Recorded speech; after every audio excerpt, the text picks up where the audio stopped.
کہ دین کی جو خدمت ہو سکتی ہے جمعیت علماء پاکستان سے وہ کر رہی ہے. اس لیے میں یہ کہتا ہوں رمضان شریف کا بابرکت مہینہ ہے، لوٹ کر آؤ، رسول اللہ کے دامن سے وابستہ ہو جاؤ. لوگوں نے گمراہ کیا، قوم کو گمراہ کیا، قوم کو تباہی کے رستے پر لے گئے، اور آج قوم سے کہہ رہے ہیں کہ لوگوں سے کہہ رہے ہیں روپوش ہو جاؤ. کیوں روپوش ہو جاؤ؟ مسلمان کبھی روپوش نہیں ہوتا، مسلمان روپوش نہیں ہوتا.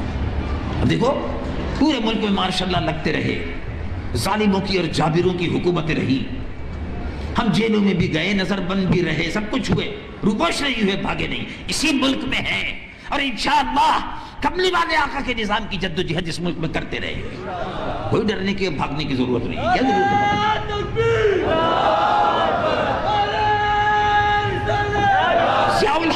ضیاء الحق کو بھی چیلنج کرتے رہے. موجودہ حکومت جو ہے ان کو بھی چیلنج کر رہے ہیں اور ان کے باپ کو بھی چیلنج کرتے رہے ہیں. اسی ملک میں رہے، کہیں نہیں بھاگے، ملک کو چھوڑ کے نہیں بھاگے، جاتے رہتے ہیں. اور جاتے رہتے ہیں تو اسی پہ لوگ کہنے لگے صاحب جاتے رہتے ہیں. بھئی جاتے رہتے ہیں، تبلیغ کے لیے جاتے رہتے ہیں، کیا ہوا؟ آتے رہتے ہیں، جاتے رہتے ہیں، اس میں کیا ہوا؟ الحمدللہ اپنے ملک میں موجود ہیں.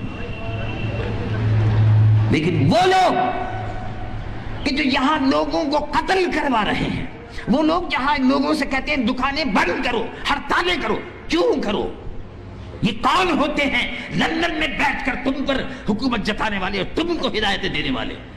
تم یہیں اپنے فیصلے خود کرو. جو فیصلہ تمہارے متعلق کرنا چاہتا ہے وہ تم سے مل کر تمہارے درمیان میں بیٹھ کر فیصلہ کرے. ہم تمہارے درمیان میں بیٹھے ہوئے اور تمہاری درمیان میں مل کر فیصلہ کرتے ہیں. وہ بزدل ہیں جو اس ملک کو چھوڑ کر بھاگ گئے، وہ بزدل. اور الحمدللہ ہم اس ملک میں موت سے نہیں ڈرتے اور ڈرنا بھی نہیں چاہیے. موت سے نہیں ڈرتے، ایمان والے موت سے نہیں ڈرتے. موت تو ایمان والوں کی حفاظت کرتی ہے. جب وقت آتا ہے اس وقت سفر کی تیاری ہو جاتی ہے، پھر کوئی نہیں روک سکتا. کیا ضرورت ہے؟ اس لیے میں یہ کہتا ہوں کہ اصل بات یہ ہے کہ قبر میں آپ سے یہ نہیں پوچھا جائے گا. دیکھو رمضان کا مقدس مہینہ ہے، اچھی طرح سوچ لو، ایمان صحیح کر لو. قبر میں صرف پوچھا جائے گا غلام مصطفیٰ، قبر میں پوچھا جائے گا وما كنت تقول في حق هذا الرجل. اپنا